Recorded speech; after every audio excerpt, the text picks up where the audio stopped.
Thank you, Vice Chairman, sir.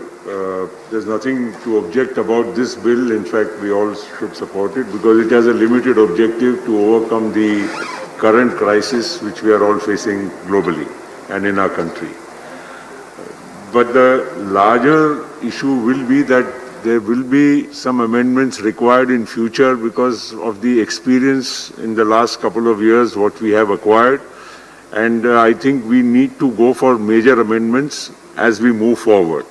But for the time being, this is a limited objective. We support it. We all understand. But there is going to be a serious problem even post this moratorium period because the way businesses are in right now, the way the overall environment is right now, we will need to think out of the box to be able to solve these problems. And especially, I was listening to some speakers, small businesses especially, madam, you must look at some kind of an interest subvention scheme for them for this moratorium period.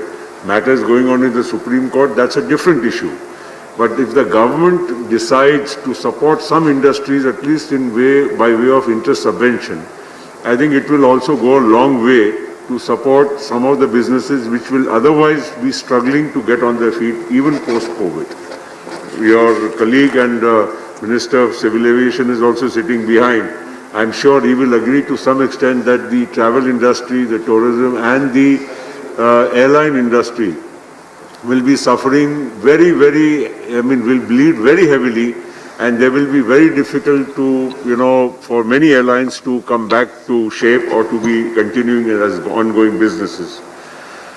Madam, one or two things which I think you should keep in mind is that the resolution professionals in the IBC, the moment the company goes into NCLT, the resolution professionals are not yet fully equipped to handle the complexity of a business which they are about to handle.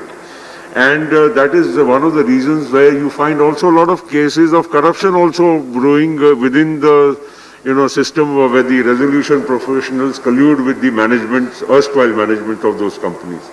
The NCLT benches are less, they are very overburdened. That is also a major problem. The NCLT also faces the same problem. Delays take place, there are few benches, many vacancies are there. I think they need to be filled up at the earliest. Otherwise, the problem, this entire IBC, the good objective with which it has been brought about, will not succeed eventually in the long run. And most importantly, madam, I think the business environment today has a lot of hand-holding to do. And I don't find that kind of requisite support which is needed from the government. You have announced many schemes, good for them, but at the same time, I think you still need to do something more to be able to support business and industry. Ultimately, a country will only progress if the business environment, the economics of the country do well. We talk of our country being a 5 trillion economy. These are all notable and laudable objectives. But at the same time, how do we achieve it? And especially with this pandemic, the clock has been pushed back. So I urge you to look at some of the the important aspects of where businesses are finding difficulties and support them during this pandemic. Thank you, sir. Thank you, Mr. Patel. The next speaker is